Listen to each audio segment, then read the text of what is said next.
नमस्कार शिव भक्तों, आशा करते हैं आप लोग अच्छे होंगे। हम भी अच्छे हैं। आप लोगों को एक बहुत ही प्यारी सी कथा सुनाने जा रही हूँ। राजा कैसे किए बदरिया से शादी।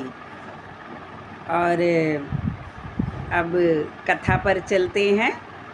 बहुत समय पहले की बात है। एक राज्य में एक राजा राज्य करते थे। राजा बड़े ही धार्मिक, दयालु प्रवृत्ति के थे, प्रजापालक थे।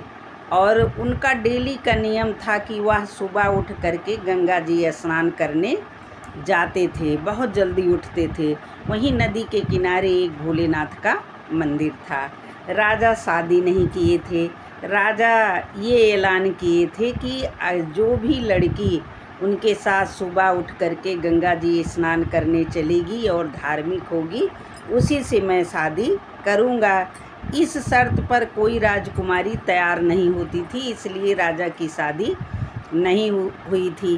राजा डेली सुबह सवेरे उठ करके गंगा जी स्नान करने बहुत जल्दी से जाते थे। एक दिन क्या हुआ कि राजा जब गंगा जी स्नान करने गए तो क्या देखते हैं कि पानी में हलचल है।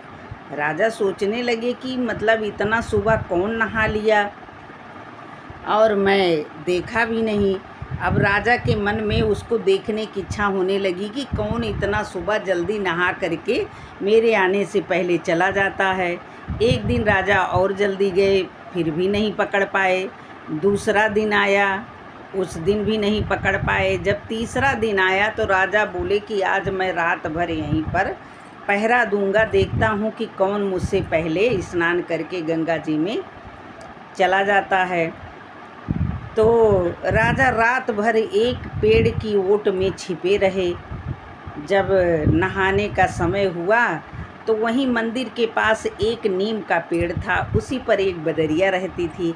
बदरिया पेड़ से उतरी और जा कर के गंगा जी में डुबकी लगाई और इसके बाद एक दोने में पानी लेकर के पार्वती माता और भोले शंकर के पैर पर ला करके ऐसे डाल दी। राजा सब देख लिए। जब राजा देख लिए तो गए गंगा जी स्नान किए और उसके बाद मंदिर में राजा आए, पूजा अर्चना भोलेनाथ पार्वती माता का किए और बदरिया को नीचे बुलाए।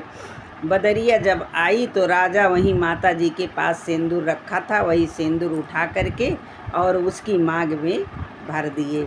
मांग में भर दिए और बदरिया से वहीं पर शादी कर लिए। कि मनुष्य से अच्छी तो ये बदरिया है कि बताइए, राजकुमारी सुबह उठने के लिए गंगा जी स्नान की वजह से मुझसे कोई राजकुमारी शादी नहीं कर रही थी।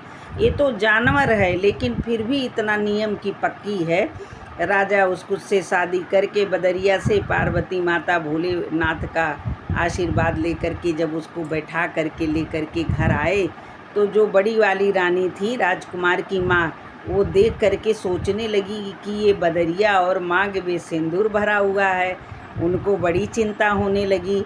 अच्छा, बदरिया घर में आई, कुछ देर तो बेटे से नहीं पूछी, उसके बाद पूछी कि बेटा ये बदरिया कौन है। तो बोले माँ ये आपकी बहू है, इससे मैंने शादी किया था। रानी बहुत गुस्सा हुई, बोली सत्यानाश हो इस बदरिया का। बताओ, मेरा इतना सुंदर राजकुमार और इस बदरिया ने उनका जीवन खराब कर दिया। अब बदरिया को राजा बहुत मानते थे। कपड़े, चुनरी, गहने सब उसको पहनाते थे। बदरिया छुमुक छुमुक घर भर में कूदती। जितने कूदती थी उतने रानी क्रोधित होती थी कि बंदरिया की जात, और जहाँ देखो वहीं फुदका करती है, ये किस काम की है, मेरे राजकुमार की मति मारी गई थी। बंदरिया जब ये सब ताने सुनती तो बड़ा दुख होता। राजा डेली उसको अपने साथ गंगा जी स्नान करवाने के लिए ले जाते थे, रथ पे बिठा करके और ले आते थे।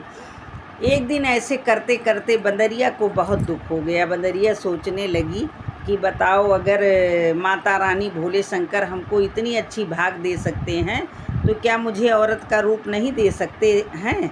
बंदरिया मन में अपने ठान ली कि आज मैं जो है पार्वती माता भोले शंकर के चरणों से उठूंगी नहीं जब तक कि वो मुझे एक औरत का रूप नहीं दे देते हैं। बदरिया मन में दृढ़ निश्चय कर ली, गई स्नान करी राजा के साथ और आई। सोमवार का दिन था। अपना सिर जो है राजा पार्वती माता के पैर पर रख दी और बोली कि माँ, अगर आप मुझे इतना बड़ा अच्छा जीवन दे सकती हैं तो मुझे एक औरत का रूप आपको देना ही पड़ेगा। मैं अपने राजा को क्या सुख दे पा रही हूँ और ऊपर से राजा को ताने भी सुनने पड़ते हैं, इसलिए आप मुझे एक औरत का रूप दीजिए। धीरे धीरे सबके देखते देखते, नहीं तो मैं अपने प्राण दे दूँगी। वह पार्वती माता के पैरों पर गिरी रही। देखते देखते धीरे धीरे उसका पैर से शुरू हुआ औरत का रूप जो है बनने लगा। बहुत भीड़ लगी थी मंदिर में, लेकिन धीरे धीरे बंदरिया एक खूबसूरत राजकुमारी में बदल गई। पार्वती माता भोले शंकर का जय जयकार होने लगा।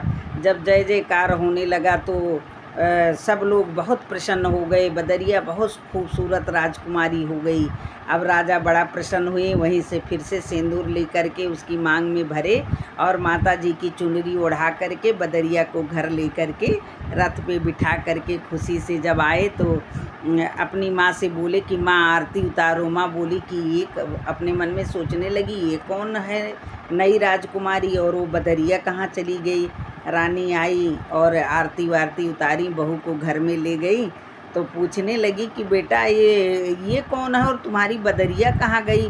बोले कि माँ ये बदरिया ही है, भोलेनाथ और पार्वती माता की कृपा से इसको औरत का रूप मिला है। तो देखिए, जहाँ सच्चाई होती है और धर्म प्राण इंसान होता है तो कहीं ना कहीं उसकी ईश्वर ज़रूर मदद करते हैं। वैसे हमारे भगवान, नियम पक्का होना चाहिए। अगर आप नियम से एक लोटा जल ही दे रहे हैं तो नियम से एक लोटा जल आपको ज़रूर देना चाहिए। अगर किसी परिस्थिति में है तो हाथ जोड़ करके प्रभु से क्षमा मांग लेना चाहिए कि हे प्रभु, आज मुझे क्षमा करना, आज मैं आपको जो है जल अर्पित नहीं कर पाया। मैं अपने मन से, मन में अगर आप सोचेंगे कि मैं भोलेनाथ को जल चढ़ा रहा हूँ तो वह जल बाबा पर चढ़ जाएगा। इसलिए जो है मन की पूजा कर लीजिए। अगर कहीं विषम परिस्थिति में है तो अपने मन की पूजा कर लेना चाहिए।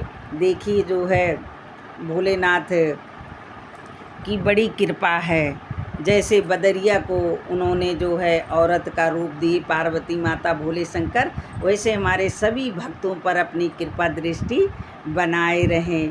भोलेनाथ का नाम लिखने से, पढ़ने से, सुनने से सारे दुख दर्द दूर होते हैं। अगर ये मेरी कथा अच्छी लगी हो तो मेरे वीडियो को लाइक और शेयर ज़रूर कर दीजिएगा। कमेंट बॉक्स में जय महादेव ज़रूर लिखिएगा। जैसे बदरिया और राजा सुखपूर्वक रहने लगे, वैसे आशा करते हैं भोलेनाथ अपनी कृपा दृष्टि आप सभी भक्तों पर बनाए रखें और आप सब लोग सुखपूर्वक अपना जीवन व्यतीत करें।